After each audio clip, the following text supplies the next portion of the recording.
স্বাগত নিউজ 24 সংবাদে আপনাদের সঙ্গে আছি আমি আসিফ টিপু। শিরোনাম দেখছিলেন, এবারে পুরো খবর। প্রধানমন্ত্রী শেখ হাসিনা বলেছেন, কুমিল্লার ঘটনার তদন্ত হচ্ছে, যারা এ ধরনের ঘটনা ঘটিয়েছে তাদের কোনো ছাড় দেয়া হবে না। দোষীদের খুঁজে বের করে এমন শাস্তি নিশ্চিত করা হবে যাতে ভবিষ্যতে কেউ আর এ ধরনের ঘটনা ঘটাতে সাহস না পায়। বৃহস্পতিবার দুর্গাপূজার চতুর্থ দিনে ঢাকেশ্বরী জাতীয় মন্দিরের কেন্দ্রীয় পূজা মণ্ডপে ভক্তদের সঙ্গে শুভেচ্ছা বিনিময় অনুষ্ঠানে গণভবন থেকে ভার্চুয়ালি যুক্ত হয়ে এসব কথা বলেন সরকার প্রধান। শাহ আলী জয়ের রিপোর্ট। সারা দেশে চলছে সনাতন ধর্মাবলম্বীদের শারদীয় দুর্গোৎসব। করোনা বাস্তবতায় সরাসরি না হলেও ঢাকেশ্বরী মন্দিরে ভার্চুয়াল প্ল্যাটফর্মে যুক্ত হয়ে সে উৎসবে সামিল হন প্রধানমন্ত্রী শেখ হাসিনা। জনগণের আস্থা অর্জন করতে পারেন। শুভেচ্ছা বক্তব্যে প্রধানমন্ত্রী বলেন, বাংলাদেশের সকল নাগরিকের সমান অধিকার। তিনি বলেন, প্রত্যেক নাগরিক স্বাধীনভাবে নিজ নিজ ধর্ম পালন করবে। আপনারা নিজেদেরকে কখনোই ক্ষুদ্র সম্প্রদায় অমক সমক এটা মনে করবেন কেন? এই মাটিতে আপনার জন্ম, কাজে এই মাটিতে আপনাদের যাদের জন্ম, আপনারা এই মাটিরই সন্তান। কাজে এখানে আপনারা সবাই নিজের অধিকারে বসবাস করেন এবং সেই আত্মবিশ্বাসটা আপনাদের মাঝে থাকতে হবে, এটাই আমি চাই। উঠে আসে কুমিল্লায় ঘটে যাওয়া প্রসঙ্গ। শেখ হাসিনা বলেন, এ ঘটনায় জড়িতদের ছাড় নেই। ইতিমধ্যে এটা তদন্ত হচ্ছে, খুব ব্যাপকভাবেই তদন্ত হচ্ছে, অনেক তথ্য আমরা পাচ্ছি এবং অবশ্যই এই ধরনের ঘটনা যারা ঘটাবে তাদেরকে আমরা খুঁজে বের করবই। এটা আমরা করতে পারবো, এখন প্রযুক্তির যুগ, এটা বের করা যাবে এবং সে যেই হোক না কেন, যে ধর্মেরই হোক না কেন, তার বিরুদ্ধে যথাযথ ব্যবস্থা অবশ্যই নেওয়া হবে, যথাযথ শাস্তি তাদের দিতে হবে। মানে এমন শাস্তি যেন ভবিষ্যতে আর কেউ সাহস না পায়, সেটাই আমরা চাই। ভবিষ্যতে পূজা মণ্ডপের নিরাপত্তার কথা মাথায় রেখে মণ্ডপ স্থাপনের একটি নীতিমালা করারও তাগিদ দেন প্রধানমন্ত্রী। সার্বজনীন যতগুলি পূজার মণ্ডপ আছে সেটা কোনো অসুবিধা হয় না, কিন্তু অসুবিধা হয়ে যায় যে আলাদা আলাদা অথবা যেখানে হয়তো অস্থায়ী একটা মন্দির বসিয়ে যখন পুজো করা হয় তখনই কিছু লোক সুযোগ পায় সেখানে সমস্যার সৃষ্টি করতে। বাংলাদেশ পূজা উদযাপন পরিষদ তাদের পক্ষ থেকে একটা নীতিমালা থাকা দরকার, একটা নির্দেশনা থাকা দরকার যে কোথায় কতটা পূজা মণ্ডপ হবে। শেখ হাসিনা বলেন যে অসাম্প্রদায়িক চেতনা নিয়ে দেশ স্বাধীন হয়েছে, সে চেতনা নিয়েই এগিয়ে যাবে আগামীর বাংলাদেশ। শাহ আলী জয়, নিউজ 24, ঢাকা। কুমিল্লায় মন্দিরে হামলার ঘটনায় সন্দেহভাজন কয়েকজনকে গ্রেফতার করে জিজ্ঞাসাবাদ করা হচ্ছে বলে জানিয়েছেন স্বরাষ্ট্রমন্ত্রী আসাদুজ্জামান খান কামাল। এই ঘটনায় সরকারের অবস্থান কঠোর বলে মন্তব্য করেছেন আওয়ামী লীগ সাধারণ সম্পাদক ওবায়দুল কাদের। আর আওয়ামী লীগের একাধিক নেতা বলেছেন, সাম্প্রদায়িক সম্প্রীতি নষ্ট করতেই এ ধরনের ঘটনা ঘটানো হয়েছে। তৌফিক মাহমুদ মুন্নার রিপোর্ট। গেল বুধবার কুমিল্লায় শারদীয় দুর্গোৎসবে অনাকাঙ্ক্ষিত ঘটনায় কুমিল্লা সহ 22টি জেলায় এরই মধ্যে বিজিবি মোতায়েন করা হয়েছে। এছাড়া বিজয় দশমীকে সামনে রেখে সারা দেশেই নিরাপত্তা জোরদার করা হয়েছে। কুমিল্লার ঘটনায় যারা সামাজিক যোগাযোগ মাধ্যমে গুজব ছড়িয়েছে তাদের খুঁজে আইনের আওতায় আনার কথা বললেন তথ্যমন্ত্রী হাসান মাহমুদ। অন্যদিকে সাম্প্রদায়িক সম্প্রীতি নষ্ট করার অপচেষ্টাকারীদের কঠোরভাবে দমন করার হুঁশিয়ারি দিয়েছেন আওয়ামী লীগের যুগ্ম সাধারণ সম্পাদক মাহবুবুল আলম হানিফ। রাজনৈতিকভাবে মোকাবেলা করতে ব্যর্থ হয়ে একটি মহল সবসময় গুজব রটনার কাজে লিপ্ত এবং তারা গুজব রটিয়ে সামাজিক যোগাযোগ মাধ্যম ব্যবহার করে দেশের সম্প্রীতি শান্তি বিনষ্ট করার অপকর্মে সবসময় লিপ্ত। কোনো হিন্দু ধর্মের বা সনাতন ধর্মের লোক কোরআন শরীফ নিয়ে যে মন্দিরে রাখবে, এটা তো এক পাগল ছাড়া কেউ বিশ্বাস করবে না। এটা রাখাই হয়েছে এইটা যাতে এই সাম্প্রদায়িক সম্প্রীতি বিনষ্ট করে দেশকে একটা অস্থিতিশীল করা যায়। এদিকে সকালে রাজধানীর রামকৃষ্ণ মিশনে দুর্গাপূজা পরিদর্শন করেন আওয়ামী লীগের সাধারণ সম্পাদক ওবায়দুল কাদের। পরিদর্শন শেষে তিনি বলেন, অসাম্প্রদায়িক শক্তির বিষয়ে সরকার কঠোর অবস্থানে রয়েছে। আমরা যে কোনো মূল্যে এই সাম্প্রদায়িক অপশক্তি, এই পূজা চলাকালীন যারা বিশৃঙ্খলা সৃষ্টির পায়তারা করছে, এদের বিরুদ্ধে আমরা কঠোর অবস্থানে থাকব। একই দিন দুপুরে সচিবালয়ে আইন শৃঙ্খলা বাহিনীর ঊর্ধ্বতন কর্মকর্তাদের সাথে বৈঠক শেষে কথা বলেন স্বরাষ্ট্রমন্ত্রী আসাদুজ্জামান খান কামাল। বলেন, কয়েকজনকে ইতিমধ্যে চিহ্নিত করা হয়েছে। যারা এই ধরনের অপচেষ্টা করবেন কিংবা অপচেষ্টা করে যাচ্ছেন, আমরা তাদেরকেও আইডেন্টিফাই করে তাদেরকেও আইনের আওতায় আমরা নিয়ে আসব। কুমিল্লায় কয়েকজন সন্দেহভাজনকে গ্রেপ্তার করা হয়েছে এবং জিজ্ঞাসাবাদ চলছে, এবং সারা দেশেও কিছু কিছু বিশৃঙ্খলাকারী যারা নাকি উস্কানি দিচ্ছিল তাদেরকেও কয়েকজনকে জিজ্ঞাসাবাদের জন্য গ্রেপ্তার করা হয়েছে। দেশের সকল পূজা মণ্ডপকে সিসি ক্যামেরার আওতায় আনার নির্দেশও দেন স্বরাষ্ট্রমন্ত্রী। এটা তৌফিক মাহমুদ মুন্না, নিউজ 24, ঢাকা। বিএনপি কখনো সাম্প্রদায়িকতাকে প্রশ্রয় দেয় না বলে মন্তব্য করেছেন দলের মহাসচিব মির্জা ফখরুল ইসলাম আলমগীর। বৃহস্পতিবার সন্ধ্যায় দুর্গাপূজার মহানবমীতে ঢাকেশ্বরী জাতীয় মন্দিরে সনাতন ধর্মাবলম্বীদের সঙ্গে শুভেচ্ছা বিনিময় করে তিনি এসব কথা বলেন। কুমিল্লার ঘটনা উল্লেখ করে বিএনপি মহাসচিব বলেন, সাম্প্রদায়িক সম্প্রীতি নষ্ট করে নিজেদের ফায়দা লুটতে দুর্বৃত্তরা বিশৃঙ্খলা করতে চায়। দোষীদের দ্রুত চিহ্নিত করে সর্বোচ্চ শাস্তি নিশ্চিত করার জন্য আহ্বান জানান তিনি। এ সময় গণতন্ত্রকে সমুন্নত রাখার জন্য আন্দোলন করে যাওয়ার কথাও বলেন বিএনপি মহাসচিব। এর আগে সকালে ঢাকা রিপোর্টার্স ইউনিটি মিলনায়তনে এক অনুষ্ঠানে মির্জা ফখরুল অভিযোগ করেন, অন্যদিকে দৃষ্টি সরাতে অশান্তি সৃষ্টির জন্যই কুমিল্লার ঘটনা ঘটানো হয়েছে।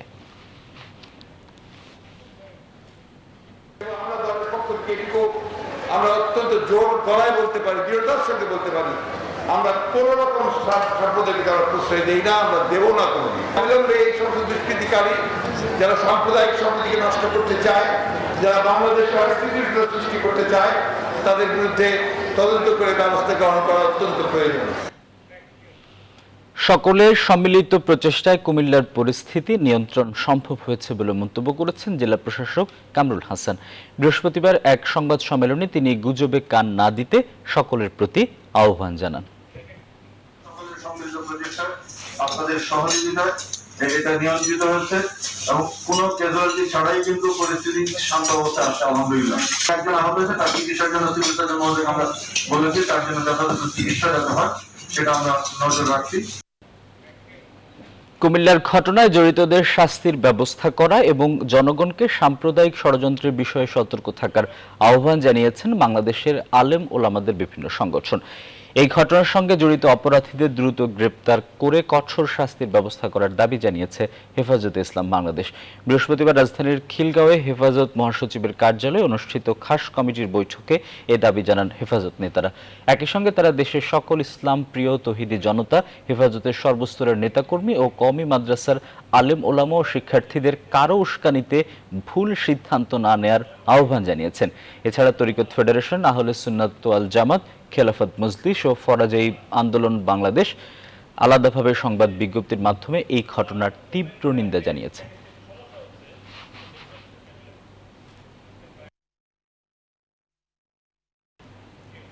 এদিকে কুমিল্লায় একটি পূজা মণ্ডপে কোরআন অবমাননার অভিযোগ তুলে সামাজিক যোগাযোগ মাধ্যমে অপপ্রচার ও সাম্প্রদায়িক সম্প্রীতি বিনষ্টের দায়ে গোলাম মাওলা নামে একজনকে গ্রেপ্তার করেছে র্যাব। বৃহস্পতিবার সন্ধ্যায় কুমিল্লার নিউ মার্কেট এলাকা থেকে তাকে গ্রেপ্তার করা হয়। র্যাব জানায়, কুমিল্লায় পূজা মণ্ডপের ঘটনাকে কেন্দ্র করে সামাজিক যোগাযোগ মাধ্যমে মিথ্যা ও বানোয়ার তথ্য দিয়ে অপপ্রচার চালিয়ে আসছিল গোলাম মাওলা। গ্রেপ্তার গোলাম মাওলা নামে বেনামে ফেসবুকে ও ইউটিউবে ছবি ও ভিডিও এডিটিং করে জনমনে নেতিবাচক মনোভাব তৈরি করছিল। এসব অভিযোগের ভিত্তিতে তাকে গ্রেপ্তার করা হয়।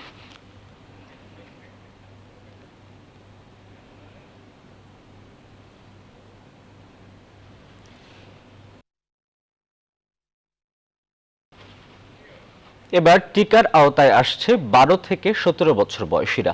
মানিকগঞ্জের দুটি শিক্ষা প্রতিষ্ঠানের 100 শিক্ষার্থীকে বৃহস্পতিবার পরীক্ষামূলকভাবে দেয়া হলো ফাইজারের টিকা। স্বাস্থ্যমন্ত্রী জানিয়েছেন, এদেরকে পর্যবেক্ষণে রাখা হবে। কোনো পার্শ্ব প্রতিক্রিয়া না হলে পরবর্তীতে ঢাকায় বড় পরিসরে এই কার্যক্রম শুরু করবে সরকার। নাজমুল হুদাকে সাথে নিয়ে আরো জানাচ্ছেন লাকমিনা জেসমিন সোমা। পরীক্ষামূলকভাবে দুটি শিক্ষা প্রতিষ্ঠানের 100 শিক্ষার্থীকে আজ দেওয়া হলো করোনার টিকা। আর এর মধ্য দিয়ে দেশে শুরু হলো 12 থেকে 17 বছর বয়সীদের টিকাদান কর্মসূচি। দুপুর 12:30টার দিকে কর্নেল মালেক মেডিকেল কলেজ হাসপাতালে এই কার্যক্রমের উদ্বোধন করেন স্বাস্থ্যমন্ত্রী জাহিদ মালেক। স্কুলগামী শিক্ষার্থী হিসেবে প্রথম টিকা নেন মানিকগঞ্জ সরকারি উচ্চ বালক বিদ্যালয়ের 9ম শ্রেণীর ছাত্র আদনান আজাদ।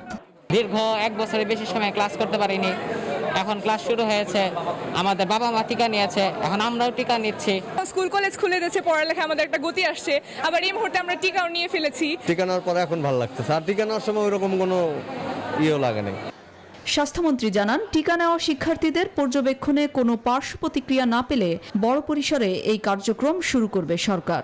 স্কুলের ছাত্রছাত্রীদেরকে এই কর্নেল মালেক মেডিকেল কলেজ হাসপাতালে আমরা পরীক্ষামূলকভাবে টিকা কর্মসূচি শুরু করলাম এবং এরপরে আমরা সারা দেশে প্রায় 21টি জায়গায় আমরা টিকা কর্মসূচি শুরু করব। বিশ্বের বিভিন্ন দেশ এরই মধ্যে 12 থেকে 17 বছর বয়সীদের টিকা দেওয়া শুরু করলেও বাংলাদেশে এতদিন এই কার্যক্রম শুরু হয়নি। প্রধানমন্ত্রীর নির্দেশে এবার তা শুরু করল স্বাস্থ্য মন্ত্রণালয়। Desk report, news 24। এবার করোনা আপডেট।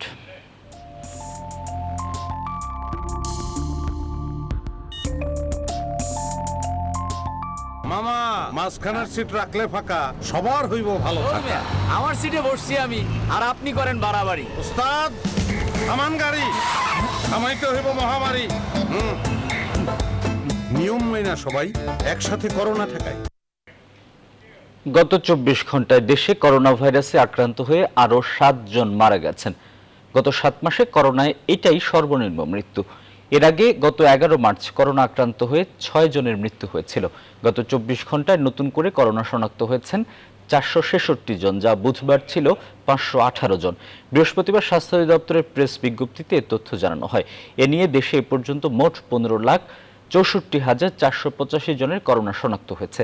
এদের মধ্যে 27,737 জনের মৃত্যু হয়েছে। 24 ঘন্টায় 21,568 নমুনা পরীক্ষার বিবেচনায় শনাক্তের হার 2.16%। এবার অন্যান্য সংবাদ। রোহিঙ্গাদের তাদের নিজ দেশে ফেরত পাঠাতে বিশ্ব সম্প্রদায়ের বাংলাদেশের প্রতি অকুণ্ঠ সমর্থন রয়েছে বলে জানিয়েছেন পররাষ্ট্রমন্ত্রী ডক্টর এ কে আব্দুল মোমেন। দক্ষিণ পূর্ব ইউরোপের দেশ সার্বিয়া ও রোমানিয়া সফর শেষে বৃহস্পতিবার নিজ বাসভবনে এক সংবাদ সম্মেলনে কথা বলেন তিনি। দীর্ঘদিন পর রোমানিয়ায় বাংলাদেশ দূতাবাস খোলা হয়েছে জানিয়ে পররাষ্ট্রমন্ত্রী বলেন, বাংলাদেশ থেকে 40,000 শ্রমিক নেয়ার আগ্রহ প্রকাশ করেছে। তিনি আরও জানান, প্রধানমন্ত্রী শেখ হাসিনা 26তম বিশ্ব জলবায়ু সম্মেলনে যোগ দিতে আগামী 31 অক্টোবর যুক্তরাজ্যের উদ্দেশ্যে ঢাকা ছাড়বেন। এবারের সম্মেলন স্কটল্যান্ডের গ্লাসগোতে অনুষ্ঠিত হবে। আমরা ইতিমধ্যেই 1000 খানেক লোক পাঠিয়েছি। This is a new area এবং আমাদের ধারণা আমরা আরও অনেক পাঠাতে পারব। তারা ঠিক করেছে যে তারা বিদেশ থেকে 40,000 আপনার ওয়ার্কার নেবে। দেশের মানুষ যদি উদ্বাস্ত হয়ে থাকে, ওই দেশের কোনোদিন শান্তি আসে না। So it is time for Myanmar to repatriate. আর তারা যেহেতু রাজি হয়েছে, the better they do it better. তবে ওরা বললো যে আমরা এই ব্যাপারে তোমাদের যত ধরনের সাহায্য সহযোগিতা আমরা করব। রোহিঙ্গাদের প্রত্যাবাসনের জন্য মিয়ানমারের উপর আন্তর্জাতিক সম্প্রদায়ের চাপ অব্যাহত রাখা প্রয়োজন বলে মন্তব্য করেছেন বাংলাদেশে নিযুক্ত জাপানের রাষ্ট্রদূত নাওকি ইতো। বলেছেন, ভাষাঞ্চলে রোহিঙ্গা স্থানান্তর সফল হবে। বৃহস্পতিবার জাতীয় প্রেস ক্লাবে কূটনৈতিক সাংবাদিকদের সংগঠন ডিকাব অনুষ্ঠানে নাওকি ইতো এসব কথা বলেন। এ সময় তিনি জানান, আগামী নভেম্বরে কোভ্যাক্সের মাধ্যমে বাংলাদেশকে আরও টিকা পাঠাবে জাপান। এছাড়াও নভেম্বরে কোস্টগার্ডকে টহল জাহাজ উপহার পাঠাচ্ছে জাপান। জাপানি রাষ্ট্রদূত আরও জানান, রোহিঙ্গা প্রত্যাবাসনে মিয়ানমারের সঙ্গে আলোচনায় জাপান সর্বোচ্চ চেষ্টা করছে।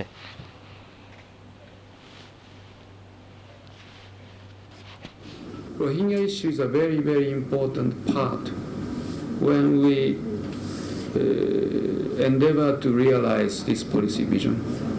So I said, if Rohingya population becomes unstable factor of the region, then we wouldn't be able to realize the free and open Indo-Pacific.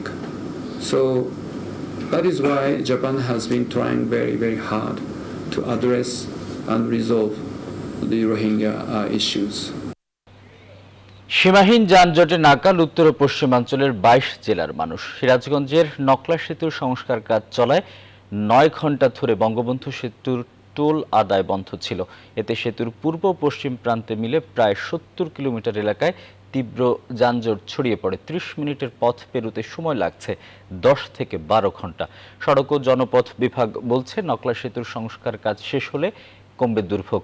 Tangail থেকে আতিক রহমান ও সিরাজগঞ্জ থেকে আব্দুস সামাদ সাইমকে নিয়ে আরও জানাচ্ছেন কামরুজ্জামান বাবু। এই দৃশ্য বঙ্গবন্ধু সেতুর পূর্ব প্রান্তের। টাঙ্গাইলের এলেঙ্গা পর্যন্ত প্রায় 25 কিলোমিটার এলাকা জুড়ে সৃষ্টি হয়েছে তীব্র যানজটের। এদিকে বঙ্গবন্ধু সেতুর পশ্চিমে হাটিকুমরুল মহাসড়কে 45 কিলোমিটার এলাকা জুড়ে সৃষ্টি হয়েছে অসহনীয় যানজটের। এছাড়া বঙ্গবন্ধু সেতুর পশ্চিম গোল চত্বর থেকে ভূঁইয়াগাতি, হাটিকুমরুল থেকে বনপাড়া সড়কের সলঙ্গা এলাকা ও হাটিকুমরুল পাবনা সড়কের বোয়ালিয়া পর্যন্ত যানজট ছড়িয়ে গেছে। মাত্র 30 মিনিটের পথ পার হতে এখন দিন পেরিয়ে যাচ্ছে। তীব্র গরমে ঘন্টার পর ঘন্টা সড়কে থেকে পণ্যবাহী ট্রাকের কাঁচামাল নষ্ট হতে শুরু করেছে। অসুস্থ হয়ে পড়েছেন অনেক বাস যাত্রী। রাত 4টার থেকে পর্যন্ত মনে করেন আসতেই আছি। সেতু পার হয়ে 3টে বাজে সেই থেকে রাস্তায় আছি। এখন মধ্যে খাইতে পারিনি কিছু। কবে যেগুলো ঠিক হবে আল্লাহ ভালো জানে, আর আমরা জানি না। কয়েক মাস যাবত এই ভোগান্তি হইতেছে। এদিকে দিনের পর দিন এই ঘন্টার পর ঘন্টা বসে থাকতে হয়। জীবনটা মানে তেজপাত হয়ে গেছে, এরকম অবস্থা এখন। সিরাজগঞ্জের নকলা সেতুর সংস্কার কাজ চলায় গাড়ি চলছে এক লেন দিয়ে। ভোর থেকে এতেই সৃষ্টি হয় যানজট। বেলা বাড়ার সাথে সাথে তা আরও দীর্ঘ হতে থাকে। প্রায় 9 ঘন্টা ধরে বঙ্গবন্ধু সেতুর টোল আদায় বন্ধ রেখেছে কর্তৃপক্ষ। পরিস্থিতি নিয়ন্ত্রণে কাজ করছে হাইওয়ে পুলিশ। হঠাৎ করে একটু ব্রিজ ক্ষতিগ্রস্ত হওয়ার কারণে সিঙ্গেল লেনে গাড়ি চলতেছে। টাঙ্গাইল জেলা পুলিশ এবং হাইওয়ে পুলিশ সবাই তৎপর আছে এবং রাস্তায় গাড়ি যানজট নিয়ন্ত্রণে যতটুকু করা দরকার আমরা সর্বোচ্চ দিয়ে আমরা চেষ্টা করে যাচ্ছি। সড়ক ও জনপথ বিভাগ জানিয়েছে, নকলা সেতুর পশ্চিমাংশে সড়কের ওপরের অংশ তুলে ফেলে সেগুলো মেরামত করা হচ্ছে।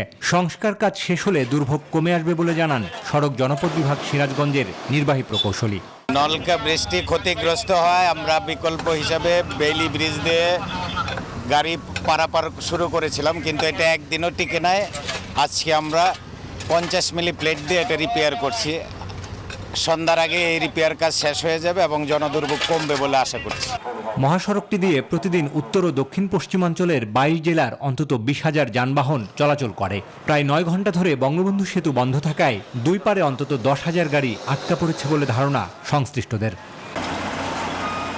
Desk report, news 24।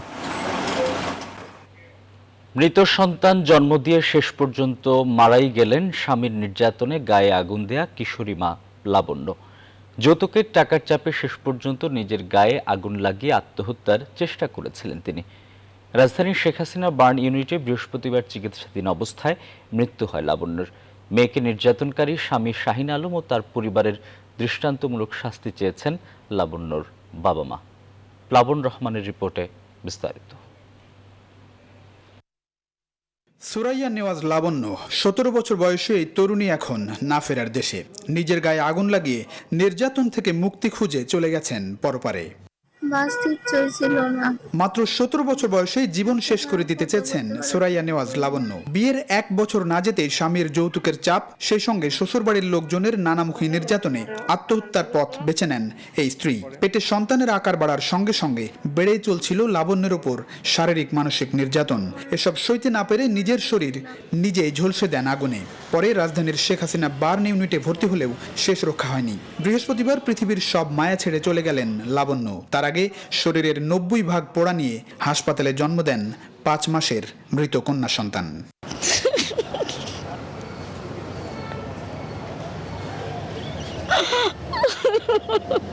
তোমার বাচ্চা হবে, একটু মানায়া চলো। এই মানায়া চলতে চলতে আজকে আমার মেয়ে মৃত্যুর দিকে চলে গেছে। ও মানাইতে ও কেন মৃত্যুর দিকে চলে গেল, আমি তাদের বিচার চাই। অথচ গত বছর নভেম্বরে ভালোবেসে বিয়ে করেন শাহিন আলম ও লাবণ্য। অভিযোগ, বিয়ের পর থেকেই শারীরিক ও মানসিক নির্যাতনের পাশাপাশি 2 লাখ টাকা যৌতুক চেয়ে স্ত্রীকে চাপে রেখেছিলেন স্বামী শাহিন সহ শ্বশুরবাড়ির লোকজন। এরই মধ্যে সন্তান সম্ভব হলেও এতটুকু সহানুভূতি মেলেনি। শেষ পর্যন্ত লাবণ্যের ঠাঁই হয় বাপের বাড়ি। সেখানে থাকা অবস্থায়ও ফোনে স্বামী যৌতুক দাবি করলে গত 9 অক্টোবর সন্ধ্যায় নিজের গায়ে কেরোসিন ঢেলে আত্মহত্যার চেষ্টা করেন লাবণ্য। আমার মেয়ের শেষ বক্তব্য একটা জিনিস, যে বাবা তুমি ওকে চাইলো না, যাই কিছু করো তুমি কোনো অবস্থাতে তাকে মাফ করো না। আমার মেয়ে যখন আত্মনাদ করতেছে তখন আমি আমার নিজেকে কন্ট্রোল করে রাখতে পারতেছি না। অভিযোগ সম্পর্কে কথা বলতে চেষ্টা করলে স্বামী শাহিনের 2টি নাম্বারই বন্ধ পাওয়া গেছে। তবে ফোনে শাহিনের বাবা আবু তাহের জানিয়েছেন, ঘটনা সম্পর্কে তিনি শুনেছেন এ বিষয়ে বিস্তারিত কিছু জানেন না বলেই দাবি করেন তিনি। ও বলে কিসের জন্য আগুন দিছে শরীরের মধ্যে? আপনার বৌমা? জি, বোমায় আগুন দিছে শুনছি, কথাটা আর কি। 2 লাখ টাকা যৌতুক চাইছে আপনার ছেলে? না, এটা আমি জানি না, তবে আগুন লাগাইছে কথাটা আমি শুনছি। সুরাইয়া ইয়াসমিন লাবণ্যের শ্বশুরবাড়ি ময়মনসিংহের ধোবাউড়ার খাগড়া এলাকায়, আর বাবার বাড়ি নেত্রকোনার কলমাকান্দার গাখাজোড়া এলাকায়। 5 দিন আগে বাবার বাড়ি থাকা অবস্থায় ফোনে স্বামীর সঙ্গে কথা হওয়ার পরেই গায়ে আগুন দেয় এই তরুণী। লাবণ রহমান, নিউজ 24, ঢাকা। এবারে শারদীয় দুর্গাপূজার খবর।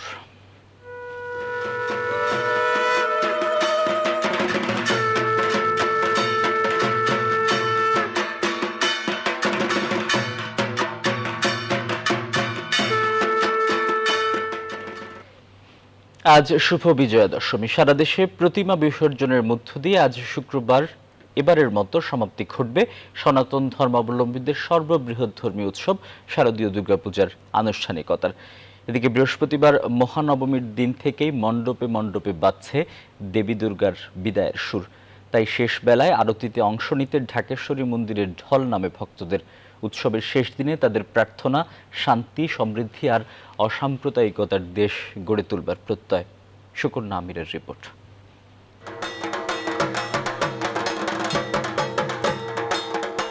আজ মহানবমী, বিজয়া দশমীর আগ মুহূর্ত।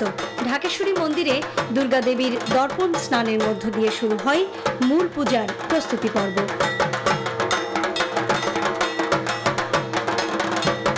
দেবীর স্নান শেষ হলে শুরু হয় বিহিত ও কল্পারম্ভ পূজা। ষোড়শ উপাচারে আরাধনা করা হয় দেবী দুর্গাকে। মায়ের ভোগে দেয়া হয় ফল মিষ্টি, করা হয় বস্ত্রদান।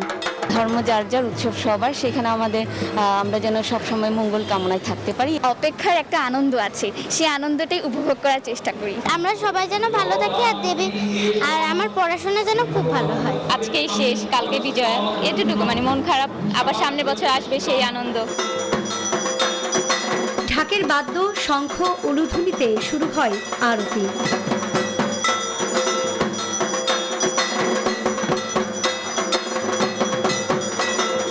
তাতে অংশ নেন হিন্দু ধর্মাবলম্বীরা। কাল চলে যাবেন দেবী, তাই এই নবমীতে দেবীকে প্রাণ ভরে দেখে নেন ভক্তরা। আগামীতে আমরা যেন ভালোভাবে জীবনযাপন করতে পারি, সেই প্রার্থনায় মার কাছে। মায়ের দেখা তো হৃদয় থেকে যাক সুন্দর লাগে। মা তো আজকের দিনটাই আছে, আগামী দিন তো মা চলে যাবে, খারাপ লাগছে।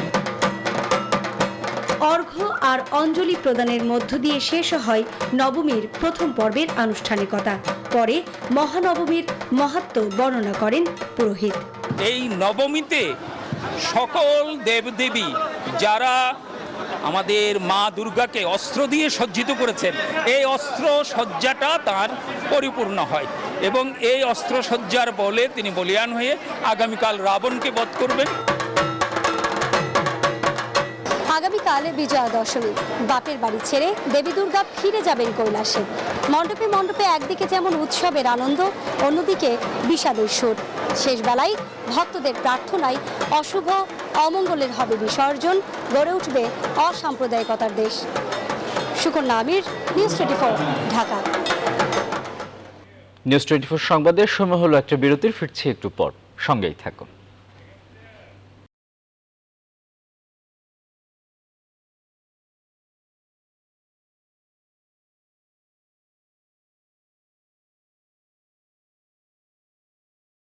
দেখছেন নিউজ 24 সংবাদ। তৃতীয় ধাপে 1060টি ইউনিয়ন পরিষদ এবং 10টি পৌরসভা নির্বাচনে ভোট গ্রহণ করা হবে আগামী 28 নভেম্বর। 10 পৌরসভার সবগুলোতেই ইভিএমে ভোট গ্রহণ করা হবে। বৃহস্পতিবার নির্বাচন কমিশনের সভায় অনুমোদনের পর তৃতীয় ধাপের ইউপি নির্বাচনের তফসিল ঘোষণা করেন ইসি সচিব মোহাম্মদ হুমায়ুন কবির খন্দকার। তিনি জানান, 31টি ইউনিয়ন পরিষদে ইভিএম পদ্ধতিতে ভোট নেওয়া হবে। 10টি পৌরসভার প্রত্যেকটি ভোট কেন্দ্রেই ইভিএমের মাধ্যমে ভোট গ্রহণ করা হবে এবং ইউনিয়ন পরিষদের যে 1060টি সেটির মধ্যে 31টি ইউনিয়ন পরিষদের নির্বাচনে ইভিএমের মাধ্যমে ভোট গ্রহণ করা হবে। ইতোমধ্যে আমাদের যে 845টি সহ প্রায় 1200-র মতো ইউনিয়ন পরিষদের নির্বাচন হয়ে গেছে। বাকি যেগুলো সেগুলো আমরা চিন্তা করেছি কয়টি ধাপে আমরা শেষ করতে পারবো, কারণ মাননীয় কমিশন চাচ্ছেন যে লোকাল গভর্নমেন্ট যেই ইনস্টিটিউশনগুলো এগুলোর নির্বাচন ওনারা ডিসেম্বরের মধ্যে শেষ করবেন। চলতি বছরের 20 নভেম্বর থেকে শুরু হবে ঢাকা উত্তর সিটি কর্পোরেশনের নতুন 18টি ওয়ার্ডের রাস্তা উন্নয়ন ও নতুন ড্রেন নির্মাণের কাজ। ইতিমধ্যে কাজটি সেনাবাহিনীর ইঞ্জিনিয়ার বিভাগকে বুঝিয়ে দেওয়া হয়েছে বলে জানিয়েছেন ঢাকা উত্তর সিটির মেয়র আতিকুল ইসলাম। বৃহস্পতিবার রাজধানীর উত্তরা কামারপাড়ায় ডিএনসিসির 54 নম্বর ওয়ার্ডে কবরস্থান রোডে পাকা করা উদ্বোধনী অনুষ্ঠানে মেয়র এসব কথা বলেন। এ সময় মেয়র দাবি করেন নতুন 18টি ওয়ার্ডের প্রকল্পের কাজ শেষ হলে আগামী বর্ষা মৌসুমে এখানে কোনো জলাবদ্ধতা হবে না। অনুষ্ঠানে বিশেষ অতিথি ছিলেন ঢাকা 18 আসনের সংসদ সদস্য মোহাম্মদ হাবিব হাসান।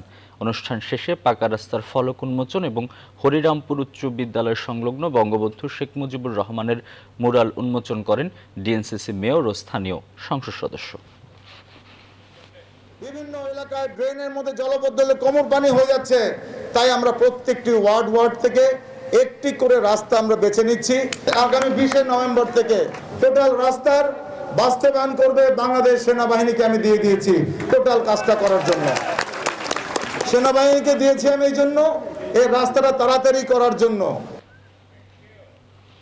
জাতির পিতা বঙ্গবন্ধু শেখ মুজিবুর রহমানের জন্মশতবার্ষিকী ও স্বাধীনতার সুবর্ণ জয়ন্তী উপলক্ষে যুক্তরাজ্যের রাজকীয় নৌবাহিনীর যুদ্ধ জাহাজ HMS কেন্ট 5 দিনের শুভেচ্ছা সফরে চট্টগ্রাম বন্দর জেটিতে পৌঁছেছে। বৃহস্পতিবার সকালে নৌবাহিনীর সুসজ্জিত বাদক দল ঐতিহ্যবাহী রীতিতে বাদ্য পরিবেশন করে জাহাজটিকে অভিবাদন জানায়। কমান্ডার চট্টগ্রাম নৌ অঞ্চলের chief staff officer captain SM Moinuddin জাহাজের অধিনায়ককে স্বাগত জানান। এ সময় বাংলাদেশে নিযুক্ত যুক্তরাজ্যের ডিফেন্স অ্যাডভাইজার সহ নৌবাহিনীর ঊর্ধ্বতন কর্মকর্তারা উপস্থিত ছিলেন। সফরে জাহাজটির কর্মকর্তা ও নাবিকগণ বাংলাদেশ নেভাল একাডেমি, বা নৌজার শহীদ মোয়াজ্জেম, ওয়ার সিমেন্ট্রি, BN আশার আলো স্কুল ও পুনর্বাসন কেন্দ্র এবং চট্টগ্রামের বিভিন্ন ঐতিহাসিক স্থাপনাসমূহ পরিদর্শন করবেন।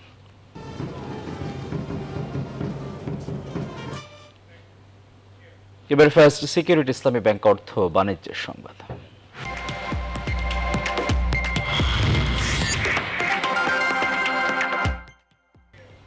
অবশেষে পেঁয়াজ ও চিনির দাম নিয়ন্ত্রণে আমদানি শুল্ক কমিয়েছে জাতীয় রাজস্ব বোর্ড NBR। পেঁয়াজের ক্ষেত্রে বিদ্যমান 5% আমদানি শুল্ক প্রত্যাহার করলেও নিয়ন্ত্রণমূলক শুল্ক 5% অব্যাহত রাখা হয়েছে। অন্যদিকে চিনি নিয়ন্ত্রণমূলক শুল্ক 30% থেকে কমিয়ে 20% করা হয়েছে। বৃহস্পতিবার জাতীয় রাজস্ব বোর্ড প্রজ্ঞাপন জারি করে বিষয়টি নিশ্চিত করে।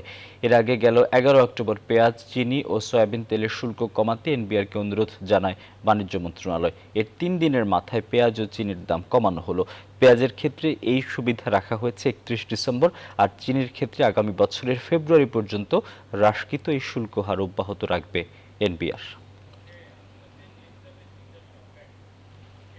এবার আন্তর্জাতিক প্রসঙ্গ। লেবাননের রাজধানী বৈরুতে শিয়াপন্থী হিজবুল্লাহ সমর্থকদের বিক্ষোভ সমাবেশে ব্যাপক গোলাগুলির ঘটনা ঘটেছে। বৃহস্পতিবার বৈরুতের এই গোলাগুলির ঘটনায় অন্তত 6 জনের প্রাণহানি ও 30 জন আহত হয়েছেন। গেল বছর বন্দরনগরী বৈরুতে রাসায়নিক বিস্ফোরণের ঘটনা তদন্তে নিযুক্ত বিচারকের অপসারণের দাবিতে হিজবুল্লাহ সমর্থকদের বিক্ষোভে গোলাগুলির এই ঘটনা ঘটে। লেবাননের সেনাবাহিনী জানিয়েছে খ্রিস্টান ও শিয়া মুসলিম অধ্যুষিত এই এলাকায় বিক্ষোভকারীদের লক্ষ্য করে গুলি চালানো হয়। দেশটির প্রধানমন্ত্রী নাজিব মিকাতি সব পক্ষকে শান্ত থাকার আহ্বান জানিয়েছেন। তাইওয়ানের দক্ষিণাঞ্চলীয় শহর কাওসিয়ংয়ের একটি আবাসিক ভবনে আগুন লেগে 46 জনের মৃত্যু হয়েছে বলে জানিয়েছে স্বশাসিত দ্বীপটির সরকার। এ ঘটনায় আরও 41 জন আহত হয়েছে। কাওসিয়ংয়ের ইয়ানচেং জেলার 40 বছরের পুরনো ওই ভবনটিতে বৃহস্পতিবার রাতে আগুন লাগে। ভোরের দিকে তা নিয়ন্ত্রণে আসলেও হতাহতের সংখ্যা বাড়তে থাকে। হাসপাতালে ভর্তি করা হয় অন্তত 79 জনকে। বিবিসি বলছে এর মাঝে 14 জনের অবস্থা আশঙ্কাজনক। কী কারণে আগুন লেগেছে তা খতিয়ে দেখা হচ্ছে বলে জানিয়েছে দ্বীপটির সরকার।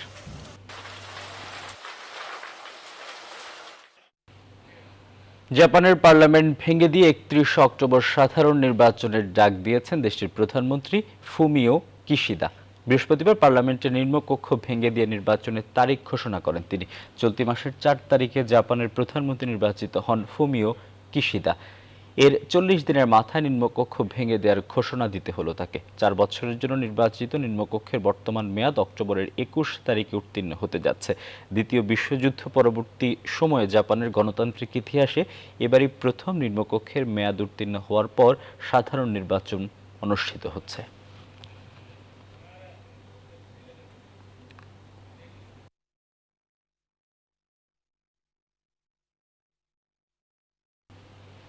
সংবাদের সময় হলো আরো একটা বিরতির, ফিরছে একটু পর, সঙ্গেই থাকুন।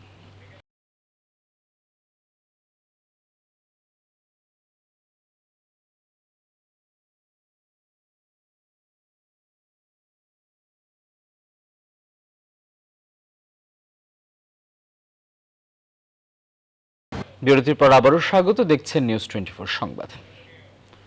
সামাজিক যোগাযোগের অ্যাপ রাকুতেন ভাইবার বাংলাদেশে ভাইবার লেন্স চালু করেছে। অ্যাপের ক্যামেরায় অগমেন্টেড রিয়েলিটি প্রযুক্তির সুবিধাটি কথোপকথনের নতুন মাত্রা যোগ করবে বলে মনে করছে প্রতিষ্ঠানটি। বাংলাদেশে ভাইবার লেন্স চালু উপলক্ষে বৃহস্পতিবার আয়োজিত ভার্চুয়াল অনুষ্ঠানে বক্তারা বলেন, ব্যবহারকারীরা এখন ভাইবার লেন্স ব্যবহার করে নিয়মিত কথোপকথনকে আরও উপভোগ্য ও বিনোদনমূলক করে তুলতে পারবেন। এই সুবিধায় 30টির বেশি ফিল্টার রয়েছে।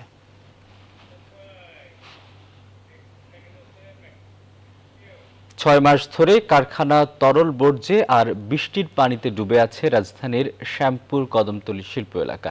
এখানকার রাস্তায় ময়লা আবর্জনা আর খানাখন্দে ভরা। শ্যামপুর কদমতলী শিল্প মালিকদের অভিযোগ, এ কারণে 30% কারখানা বন্ধ রয়েছে আর 70% কারখানার পণ্য পরিবহন বড় ঝুঁকিতে। এসব সমস্যার সমাধানে 50 কোটি টাকার প্রকল্প হাতে নেওয়া হয়েছে বলে জানান ডিএসসিসি মেয়র শেখ ফজলেনুর তাপস। বিস্তারিত তালুকদার বিপ্লবের রিপোর্টে। দেশের ঐতিহ্যবাহী শিল্প কারখানার বেশিরভাগই রাজধানীর শ্যামপুর কদমতলী ডিএসসিসির 58 ও 59 নম্বর ওয়ার্ডে। এখানকার 218টি ছোট বড় শিল্প কারখানার অধিকাংশ প্রতিষ্ঠানের পণ্যের প্রসার ঘটেছে গ্রাম থেকে শহর ছাড়িয়ে বিশ্বের বিভিন্ন প্রান্তে।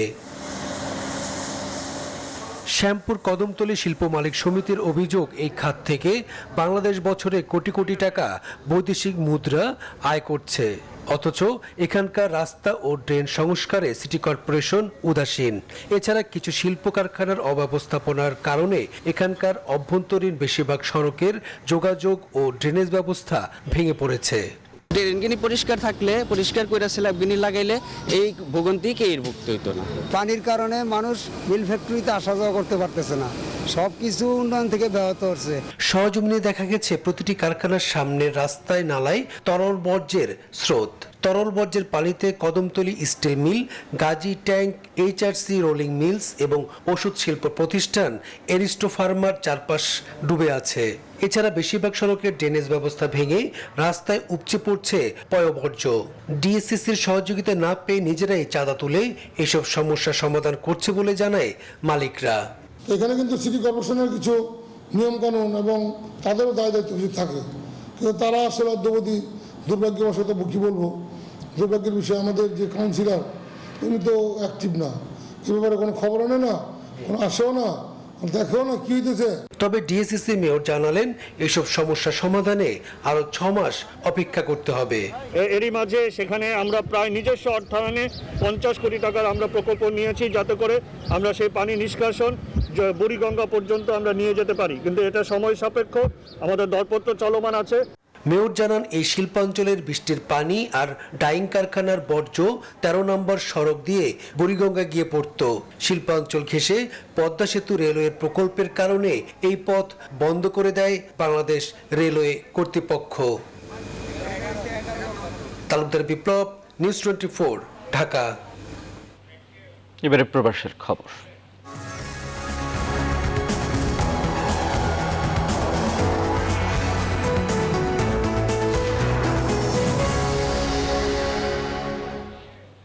কুয়েতের মরু এলাকার কাবাদ অঞ্চলে ব্রাহ্মণবাড়িয়ার বাঞ্ছারামপুরের প্রবাসীদের উদ্যোগে উদযাপিত হলো বনভোজন।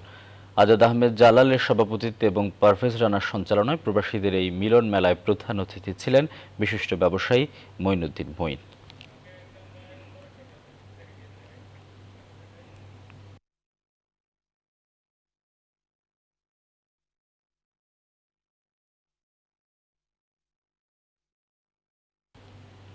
ইতালির ভ্যানিসে ফ্রেন্ডলি গ্রুপের আয়োজনে সম্পন্ন হলো ব্যাডমিন্টন টুর্নামেন্ট। 10টি দলের অংশগ্রহণে ব্যাডমিন্টন টুর্নামেন্টের সেমিফাইনাল ও ফাইনাল খেলা অনুষ্ঠিত হয়।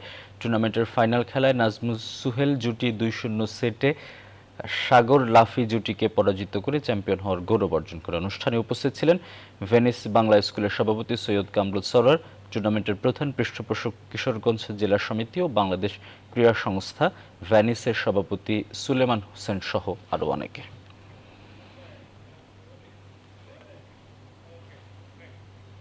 এবার খেলার খবর। টি-20 বিশ্বকাপের প্রস্তুতিটা ভালো হলো না বাংলাদেশের। দ্বিতীয় প্রস্তুতি ম্যাচেও হারের তেতো স্বাদ পেয়েছে টাইগাররা। আয়ারল্যান্ডের দিয়ে 178 রানের লক্ষ্য তাড়া করতে নেমে 144 রানে গুটিয়ে গেছে ডোমিঙ্গো শিষ্যরা।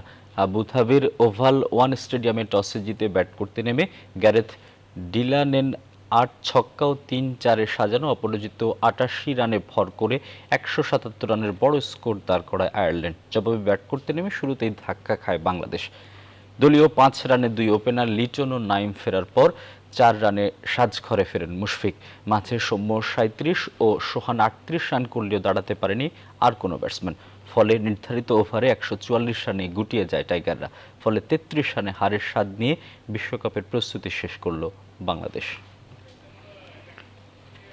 এবারে ফুটবল।